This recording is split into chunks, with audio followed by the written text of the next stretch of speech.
What was your form of rebelling as a teenager?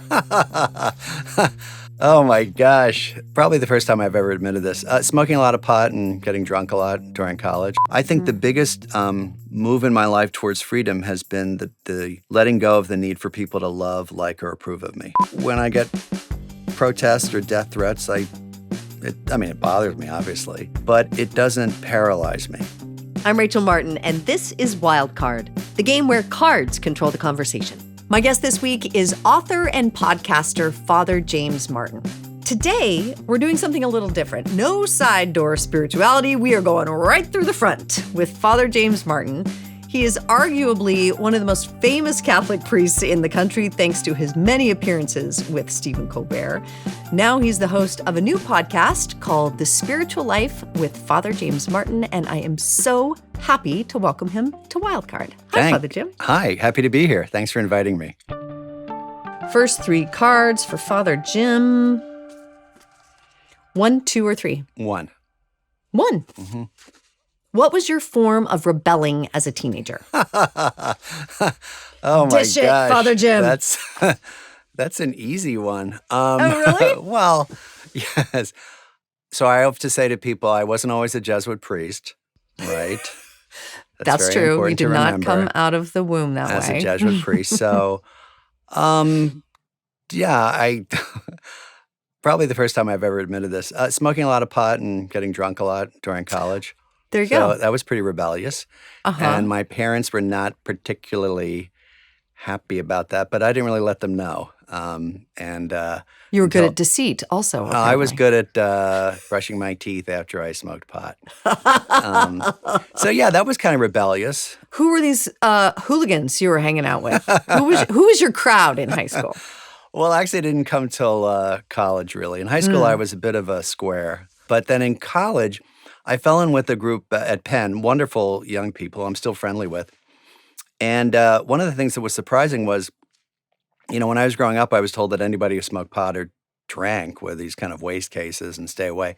And here were these very well-educated, very thoughtful, very articulate guys and women who, smoked pot, every week and got drunk a lot. And so I fell in with them, and we're still friends. I think a certain amount of rebellion is probably in order for anybody at that time of their life. Yeah. So not stuff I do any longer, but Okay, there you go. For the record. Thanks for clarifying that. Sure. Were your parents super religious? Were they into the church? No. My parents were both Catholic, and my mom's still alive. She's still Catholic, of course.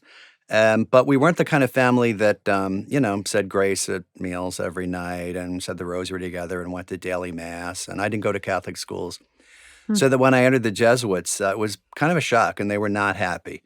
So we were Catholic. I would say, I call them sometimes lukewarm Catholics. So, good people and moral, but not really into all the churchy stuff. So it was a big shock when I decided to join the Jesuits. I have so many questions about that moment. I mean, it might come up in the cards, but I'm sort of just going to ask it now in case it doesn't. So, what was the provocation? Like, were you exploring spirituality after college? Were you how did you decide you were going to dedicate your life to God in this way? Yeah, well, I went to Penn, as I said, and I was an undergraduate at Wharton, and I got a job at GE, formerly a great company in New York, and was very happy as a young executive and worked there for about 6 years and started to get bored and thinking, what is this all about and what am I doing with my life? Business is a real vocation for a lot of people, but it didn't seem to fit me. And I didn't know what to do because I thought I studied business. What am I going to do, right? What am I going to join the opera or, try out for the Phillies or something? And one night I came home and turned on the TV and saw a documentary about Thomas Merton, the Trappist monk. And I just was captivated by it. It was fascinating. And I started to read about Thomas Merton and the monastery, and I just thought this just seemed really romantic and beautiful.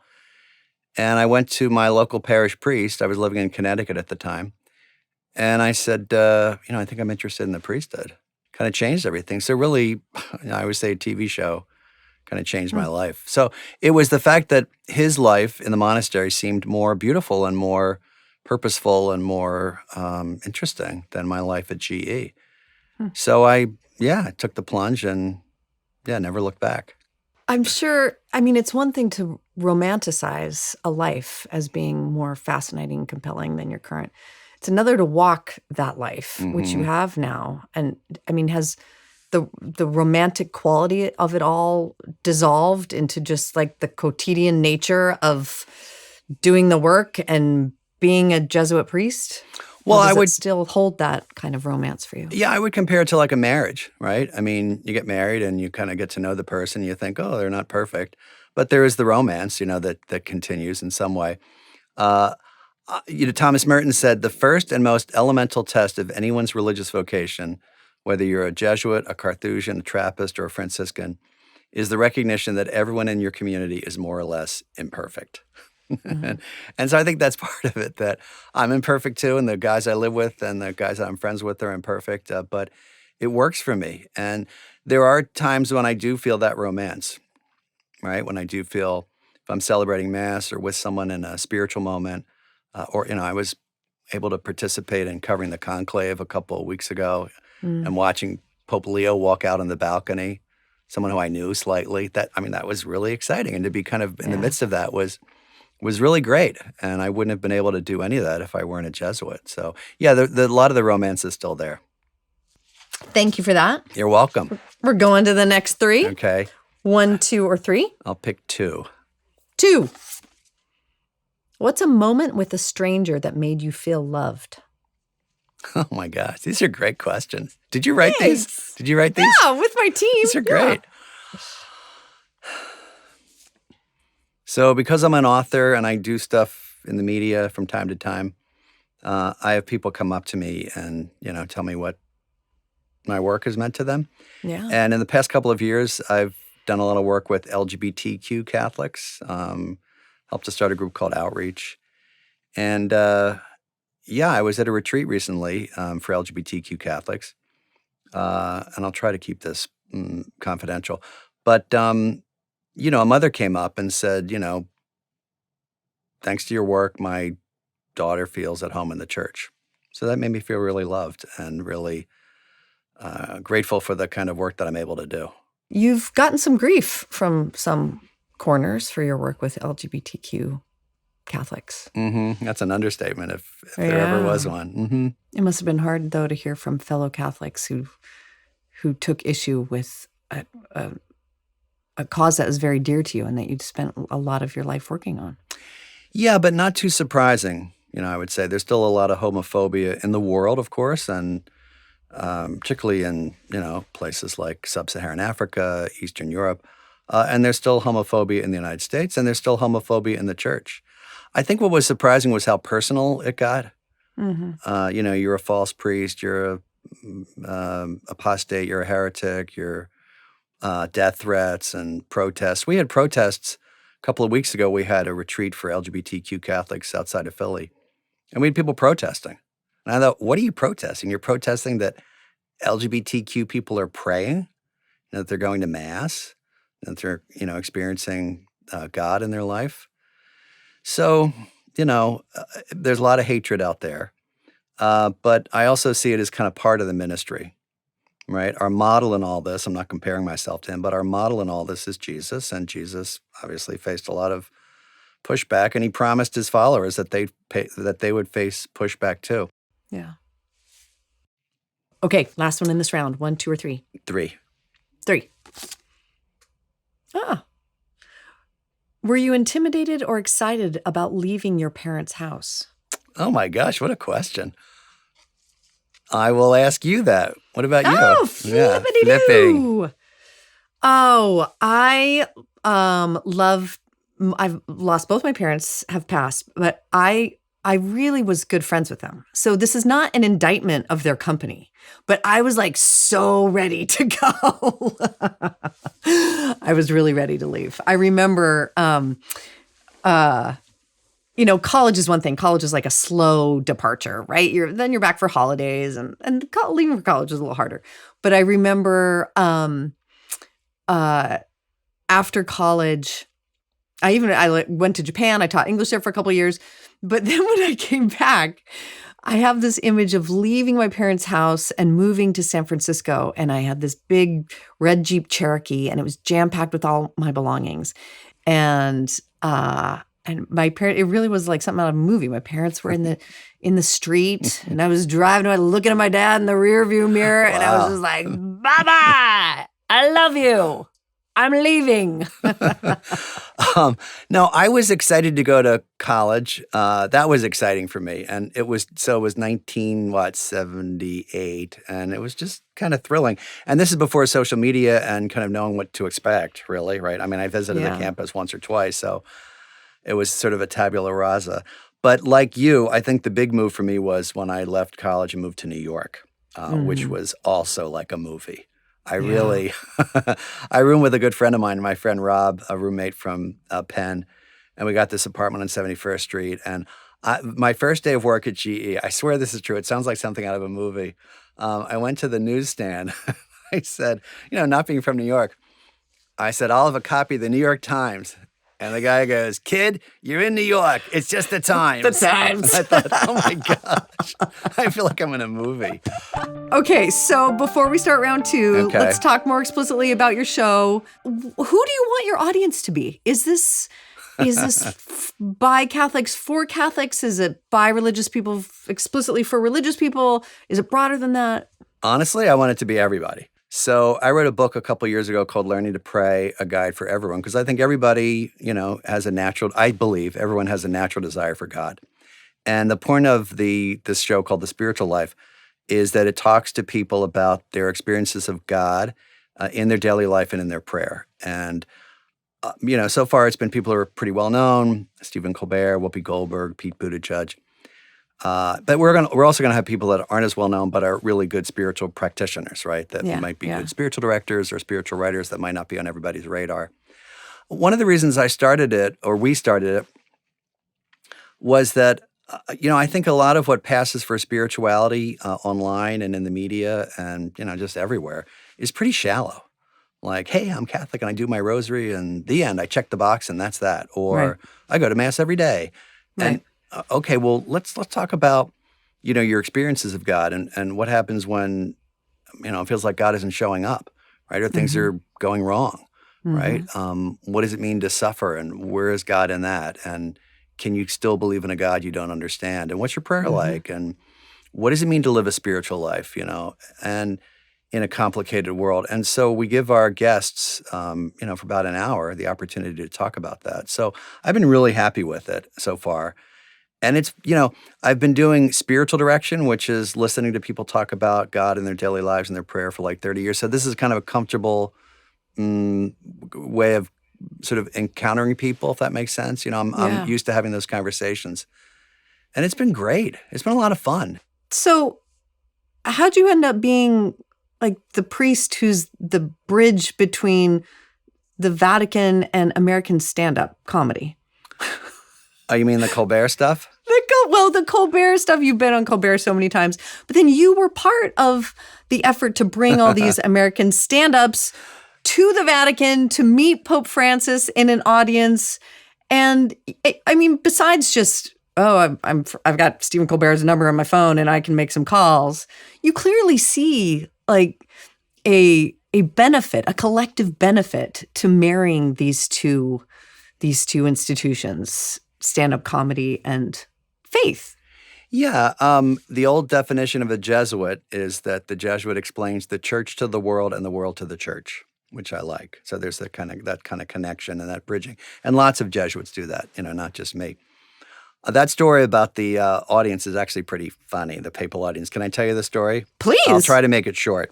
I got a call from two friends of mine in the Vatican, and they said, hey, Pope Francis wants to meet with comedians in like 2 months. And so we want you to help us arrange for the American ones. And I was like, okay. So they said, here's our list of comedians. And there's this huge long list. And some of them I didn't know. So I went to my friends at American Media where I work. And I said, like, let's give me a thumbs up or a thumbs down. Because some of these people I don't know. And we have a pretty young staff. And they were like, that one I don't know. So I came up with a list. And then I reached out to Stephen Colbert and Jim Gaffigan, who I both know. And they sort of edited their list. So we sent out these, thanks to Stephen Colbert's booker, we sent out these invitations, and I immediately got these emails from people like Conan O'Brien saying, "Is this for real?" I was like, "Yeah, this is in fact for real." Everyone said yes. We had about 15 people from the United States. It was wonderful. And I was a little sort of not suspicious, but kind of curious how it would work out, if it would look kind of cheesy. But Pope Francis gave this beautiful talk on humor. All the comics and comedians were really happy to be there. It was really lovely. And basically his point was, laughter helps people, right? And your vocation is an important vocation. So it was a lot of fun. It was a lot of fun. And, being with these comedians, some of whom I didn't know, they're pretty funny. They're funny and they're pretty deep people. Yes. Like their ability to deconstruct human behavior and the observations that they can make. There's something about that seems Jesuit to me too. Yeah. And we were afterwards, and Stephen Colbert, I think, is doing a little documentary on this. Afterwards, there was a lunch. I think I can say this. This is not telling tales out of school. And he said, well, what does everybody think about the intersection now between faith and comedy? And Julie Louis-Dreyfus, by the way, who's lovely and funny, of course, said, well, what I want to know is what's up with those Swiss Guards uniforms? And I said, what do you mean? And she goes, well, they look ridiculous. Who designed them? And I said, well, Michelangelo. And she goes, well, he may have known a lot about sculpture, but he doesn't know much about clothes because those people look like clowns. And I just thought it was fantastic. So I will ask you one big question, though, about the church, because you said you've met or in passing Pope Leo. I spent time with him during the synod. We were at the same table for 2 weeks. Yeah. I know you've only spent a brief amount of time with him, but what's your assessment of Pope Leo? I think he's great. As I said, I was at his table. It was a funny story. After the election, I said, oh my gosh, I can't believe it. He was at my table at the synod. And someone said, you were at his table at the synod. He's quite reserved and very still. He's very smart. He's a very good listener. Mm-hmm. I'll tell you, after I was helping out ABC during the conclave, and when he came out, I was very moved. And after we were finished our broadcast, I cried because I was really grateful. That's how good I think he is. I think they made a great choice under the guidance of the Holy Spirit. He's very smart. He's been all over the world, visiting people as the Augustinian Prior General. He worked in a very poor diocese, Chiclayo in Peru, right? So, a really poor diocese, so he knows the struggles of people on the margins. He was trusted by the Latin Americans. He's had experience in the Vatican. He's kind of the perfect candidate. Now, is he the perfect person? No one's perfect, right? Will he do things that people find difficult or hard to accept? Well, probably. But I think he's great. I was really grateful that they chose him. And I think so far he's done a great job. His first words to people were, peace to you, which I thought was lovely.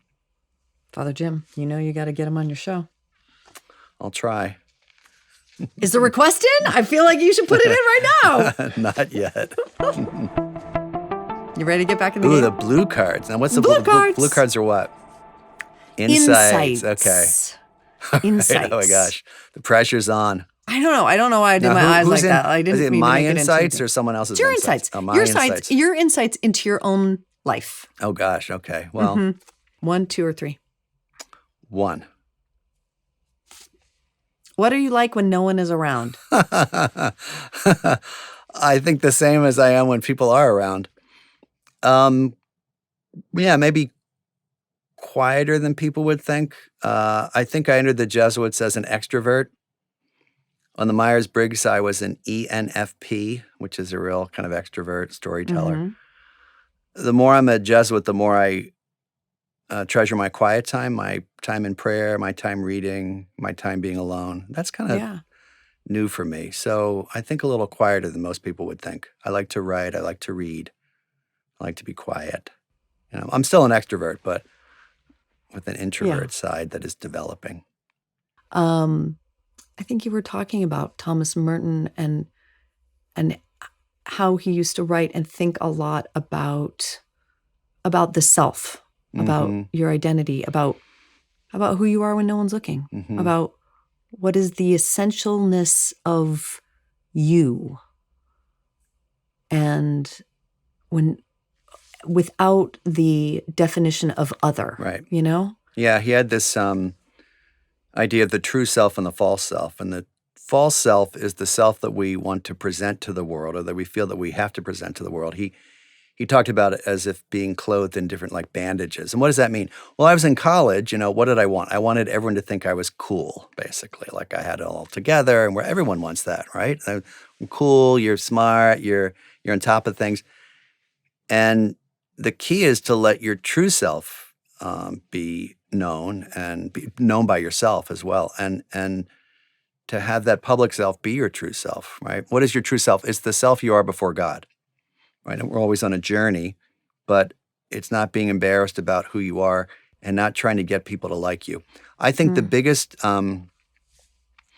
move in my life towards freedom has been the letting go of the need for people to love, like, or approve of me. And I think in terms of my LGBTQ ministry, I really had to let go of that because so many people were opposing me and still do, right? And I was on retreat once. This is very spiritual. And I was meditating over the gospel story where Jesus is rejected by the people in Nazareth. So in the Gospels, he stands up in the synagogue in Nazareth and says basically he's the Messiah, and they chase him out of the synagogue and try to kill him. They try to push him off the cliff. And I remember being in a retreat setting. I was on my annual retreat, and I was thinking about it from Jesus's point of view. And I thought, well, how are you able to do that? How could you grew up in Nazareth. It's a small town of 200 to 300 people. You knew if you stood up and said you're the Messiah, what people's response is going to be. I mean, And Come on, Jesus. Well, right. And I said to him in my prayer, in this kind of meditation, how were you able to do that? And the words I heard in prayer from Jesus, not orally, but the words that came to me is Jesus saying, must everyone like you? And I thought, yeah, that's the question. And when I started to do my LGBTQ work ministry and people were opposing me, I went back to that.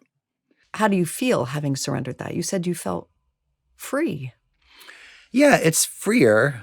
So when I get protests or death threats, it bothers me, obviously, but it doesn't paralyze me, right? Because you get death threats, Father. Oh, yeah. I also get what I call Catholic death threats, which is, I hope you die so you can go to hell and, find out how wrong you are. So not exactly a death threat, but I get real death threats too. Yeah, and I think it just goes with the territory. But again, Jesus promised us this. He said, you're going to face opposition. And so why would I not expect this? But I think the letting go of the need to be loved, liked, or approved of has been very freeing for me. Yeah. That is a good one for all of us to be reminded Thanks. of. Yeah. 3 more cards. 1, 2, 3. I'm going to go crazy and go for 3. You are crazy. I know, it's insane. Oh, this one is the same. I'll read it just so you know, and then we're going to flip it. How much do you rely on the validation of others? Oh, okay. Well, there we go. I'll ask you. I'll flip that to you. How about you? There's an important question. Oh, come Sorry. on. But then you still have to answer it. The flip doesn't work that way. Here's what will happen. All right. I will answer this for you. You've already answered it, and then we'll pick another one. Okay, good. Yeah, I'm curious. Too much is my answer. Okay. How much do you rely on the validation of others? Far too much than I should. I mean, I'm in this strange job where I need people to like what I make. Yeah. And as a result, what the show is very personal. It's a really personal project. And so it's hard to detach that from, if someone doesn't like the show, well, do they not like who I am? Right. And so these are mushed in and woven together in a new way for me, my job and myself. But I mean, a lot of it does come with age. I don't suffer nearly that anxiety of needing to have approval of people in my regular world that I did when I was younger. I mean, I didn't fall in love until later in my adult life. And so there were all kinds of issues about, what is there something wrong with me? Have I just not found the right person, or is there something unlovable about me and what I'm projecting? So, oh yeah, I got all kinds of validation issues, Father Jim. But I will say that I am much better about that than I ever have been. It's just this show now has tamped it up ever so slightly, and I'm trying to tamp it back down. Well, no, thanks for being honest. I mean, I think that the fact that you have to do that professionally is tough, because I find that, like, as an author, you have to promote your books, right? Mhm. And it's about, getting people to buy them and getting people to, in your case, getting people to listen to the show. And yeah, I think the key is to not let that in, right? To Yeah. not let it affect how you see yourself, right? Yeah. To sort of have that distance professionally and personally. Yeah. But it is something, I mean, I find more and more, as you were saying, that more and more my friends say, as I get older, I don't care. I am who I am. So you have to answer another one of these. Okay. So, oh, okay. Well, this is the one in my hand. What do you feel as if you're constantly chasing? Oh, wow. These are great questions.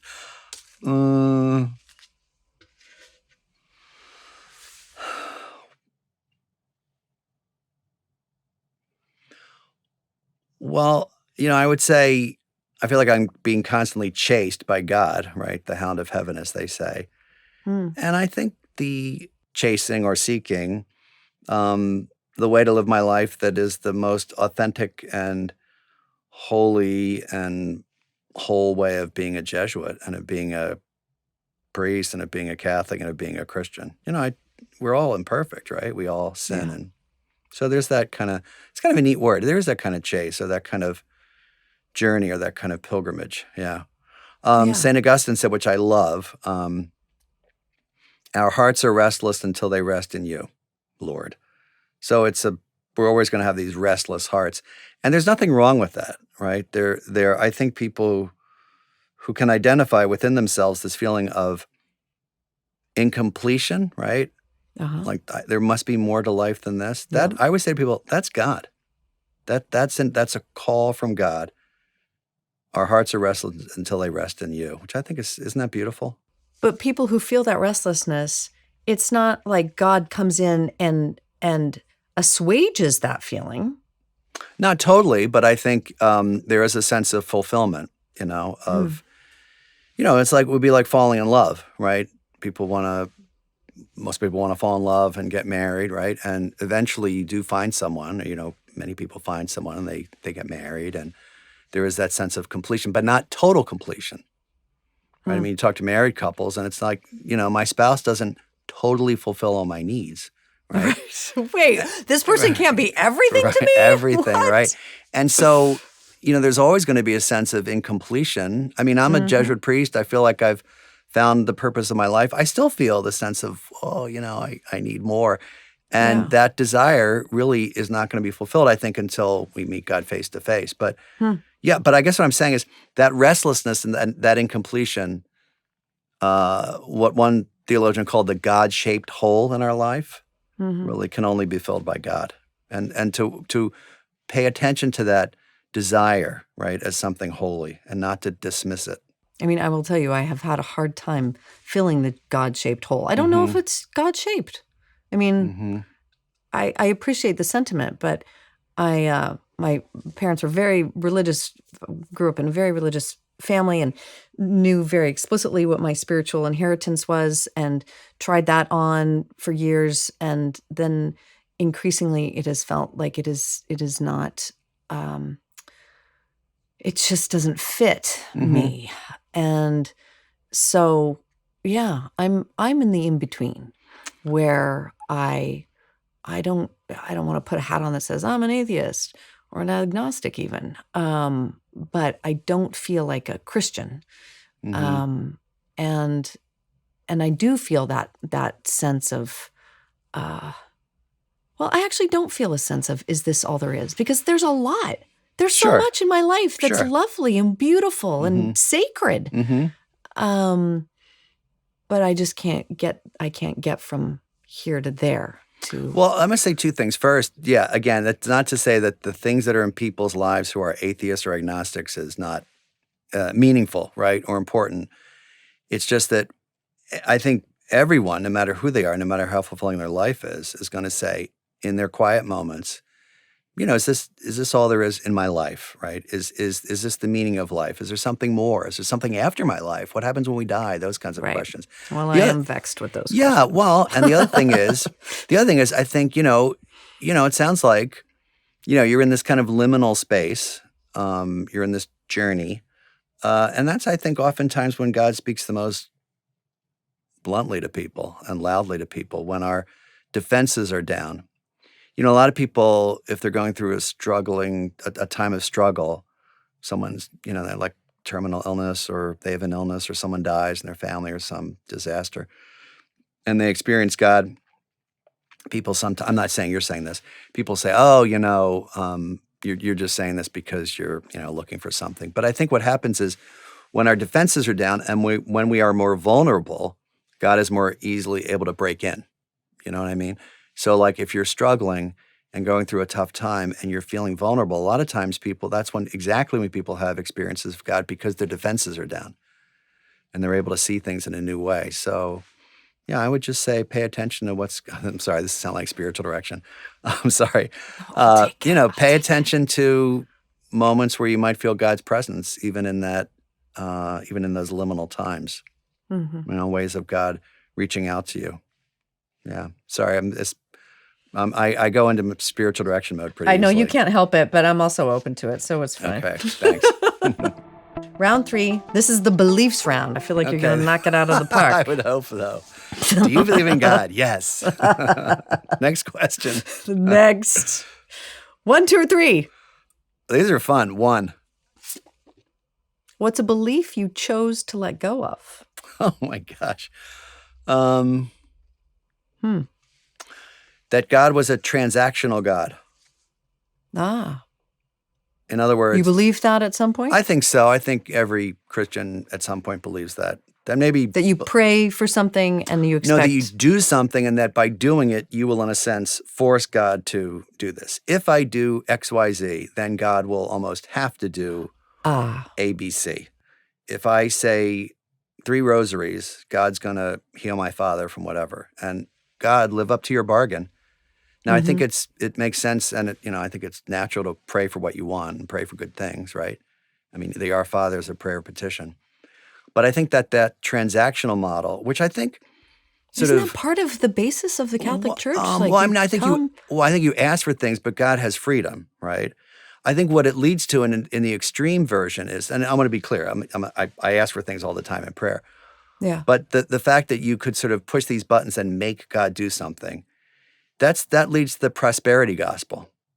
All right. So if I do these things, right, I will be financially and socially and even physically successful, right? And look at people who have not done those things. They clearly don't believe in God and haven't done the right prayers. That's what I mean by that. So I had to let go of that idea of the transactional God versus God who's kind of in relationship with us, right? So, yeah, and I think that's a really deeply held belief by a lot of people, even though they might not express it that way.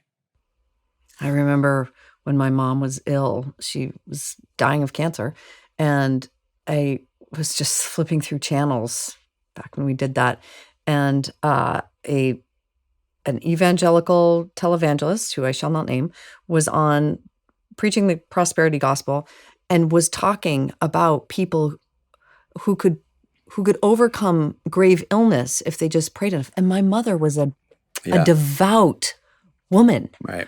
And the insinuation that she was going to die, and it was because she wasn't praying hard enough to prevent that, just like cut me to my core. Yeah, it's monstrous. It's a monstrous belief, and it makes people feel like they've done something wrong if they're suffering. And I always point to a couple things. If you're Catholic, look at someone like St. John Paul II. He suffered from Parkinson's disease. Did he somehow pray wrong?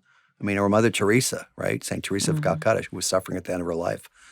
No, I mean, even Jesus, I think it's in John chapter 9, the man born blind. And they ask him, which I think is great, who sinned that this man was born blind? And he says, no one sinned. And so, yeah, and I think that current day belief can sort of tempt us to this idea of the transactional God. right? And it's something to really be avoided. And I had to let go of that, really, early on. Last one. I love these questions. I'm so Yeah, glad. they're great. Thank you. 1, 2, or 3. 3. What does it mean to live a good life? Oh, that's a great question. It means to love. Basically it. Basically, love, believe in God. For me, that's a good question. I think it depends on different people, but I would say to love, to be charitable, to give to people who are less fortunate than you are. That's a specific kind of love. It is. What? Yeah, it's a self-sacrificing love. Yeah. Love God, act justly, walk humbly before the Lord. I think that's Micah. But, I think for the Christian, what it means to live a good life is to follow what Jesus did, not just in words, but in deeds. One of my favorite lines is from the Christian spiritual writer Richard Rohr, who's very wonderful. And he said, which I found fascinating, that Jesus never says in the Gospels, worship me. Now, we should do that, of course. What he says is, follow me. And so for the Christian, it's really following Jesus. But for everybody, it really just means to love. And those two things are the same. We end the show the same way every time, with a trip in our memory time machine, okay? So in this memory time machine, you choose one moment from your past that you would like to go back to. It is not a moment you want to change anything about. We're not changing things. It's just a moment you'd like to linger in a little longer. Ooh, that's an easy one. Oh, what you got? It's probably the only time that I can say that I've had anything like a mystical experience, and I go back to it in prayer a lot, and I've written about it, so it's easy to go back to. I was going to school, Ridge Park Elementary School in Plymouth Meeting. It was a summer day, and I was riding my bike, my Schwinn Speedster bike. I was probably about 10 or 11. And there was a meadow in between our neighborhood and our school, and that makes it sound more grand than it was. It was filled with wildflowers and snapdragons, and and I was riding my bike, and it was a beautiful summer day, and I could see the school in the distance, and I loved school, and I sort of paused for a bit, and all around me was like so much life, butterflies and grasshoppers. I can feel myself there. And I remember thinking that I just wanted to kind of have this and possess it and enter into it. And it was just this feeling of just beauty and awe and wonder. And then it was gone. And at the time, I thought it was just a moment of happiness. But I look back and I think that's probably the closest I've ever come to kind of a mystical moment. And I really believe that I go back to it in my prayer. And I'll share something I don't think I've ever shared with anybody. I sometimes hope when I die that's where Jesus meets me. So that's my memory. Oh, that's a good one. Thanks. Thank you for that. You're welcome. Yeah. Father James Martin. He is the host of a new podcast that you should check out. It is called The Spiritual Life with Father James Martin. Thank you so much, Father Jim. A joy and a pleasure. Thank you.